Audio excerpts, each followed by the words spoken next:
14. mail toimus Valga kultuuri- ja huvialakeskuses kontsert nimega Oslost Rooma. Esinesid noorteansambel Mandariin ning Piirilinna Big Band. Kontserti korraldaja oli Helin Karja.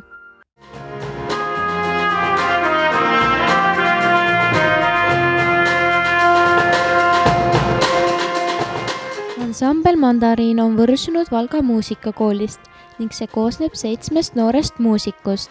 Nende esitustest võib kuulda nii briti glamrocki, R&B'd kui ka kodumaist popmuusikat. –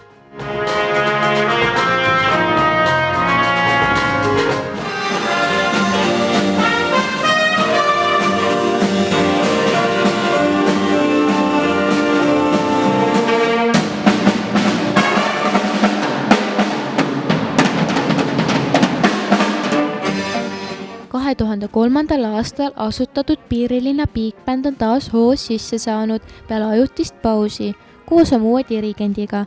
Big Bandis on inimesed, keda ühendab soov koos musitseerida orkestris ning jagavad ühist soovi mängida ja tutvustada kuulajale swingi, ladina, folgi või rokistiilist džässmuusikat.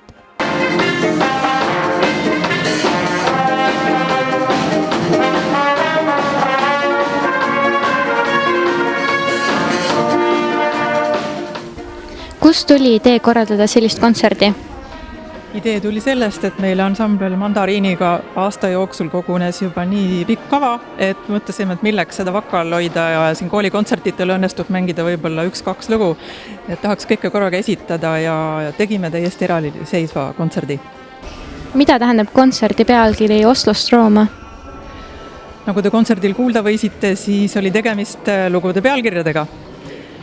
Esimene lugu oli Oslo, käis läbi ka Rooma pealkirjadest, et meil oli teisi variante ka, aga mõtlesime seekord nagu siis rõhuasetuse teha geograafiale.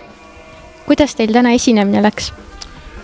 No kuidas ikka öelda, hästi läks, et kõik oli super, sõnad olid peas ja eks tantsu osast jäi veel natuke puudu, aga eks seda jõuab ikka arendada veel edasi.